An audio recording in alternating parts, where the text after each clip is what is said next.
চরিত্রের প্রিপারেশন, হ্যাঁ, একটা চ্যালেঞ্জ ছিল যে আমার যে চরিত্রটি রাহেলা, বড় বোনের চরিত্র, সে খুবই পাথরের মতো একটা মানুষ, মানে তার কোনো অভিব্যক্তি নেই, অভিব্যক্তিগুলো তার বোঝা যায় না, সে কখনো কাঁদে না, এবং তাকে আপনারা ছবিতে কখনো চোখ ব্লিঙ্ক করতে দেখবেন, খুব অদ্ভুত একটু অদ্ভুত পাথর টাইপের একটি চরিত্র।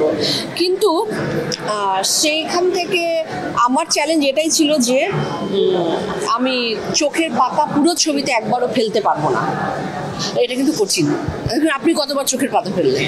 আমিও ফেললাম, আমরা সাধারণ জীবনে এরকম করেই করি, কিন্তু এই ছবিতে একটা চ্যালেঞ্জ ছিল যে আমি আমার চরিত্রটি কখনোই চোখের পাতা ফেলতে পারবে না। তো চোখের পাতা না ফেলে ওটা মাথায় রেখে অভিনয় করাটা, এটা কিন্তু একটা হাসান রাজানুকের গল্পের রাহেলা চরিত্রের বিশেষ একটা ছিল হচ্ছে এটা, মানে ক্রাইটেরিয়া এটা যে এই চরিত্র পাথরের মতো, সে চোখে তার কোনো অভিব্যক্তি বোঝা যায়, হ্যাঁ সে খুশি হলেও বোঝা যায় না, সে রাগলেও বোঝা যায় না, সে কষ্ট পেলেও বোঝা যায় না, কিন্তু আপনার সে চোখের পাতা ফেলতে পারবে না। আমাদের বাঙালি সবচেয়ে বড় যে ঘটনা এবং আমাদের মুক্তিযুদ্ধ, আমাদের দেশ, আমাদের জাতির, বাঙালি জাতির একটি দেশ, একটি মানচিত্র, সেজন্য আমরা দেখবো।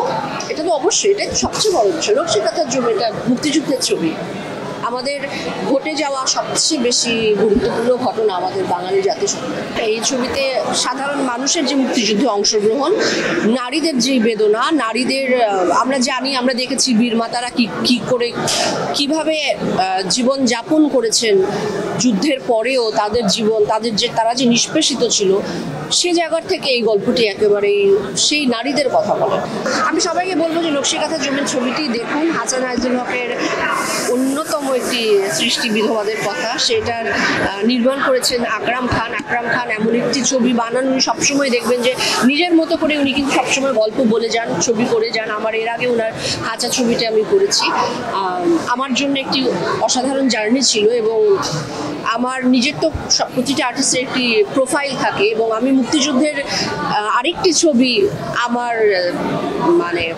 আমার ঝুড়িতে এলো, সেটি একটি বড় পাওয়া। আমি মুক্তিযুদ্ধের ছবিতে আরেকটি অভিনয় করতে পেরেছি।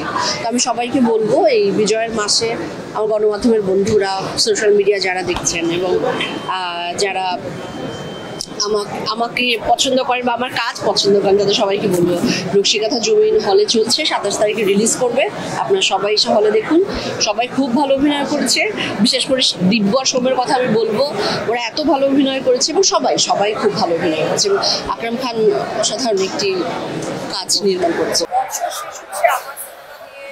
আমার সিনেমা নয়, আমাদের সবার সিনেমা দিয়ে আসলে আমরা অনেকে অভিনয় করেছি, আমি একটি চরিত্র করেছি, কিন্তু প্রত্যেকটি চরিত্র এখানে খুব ইম্পর্টেন্ট।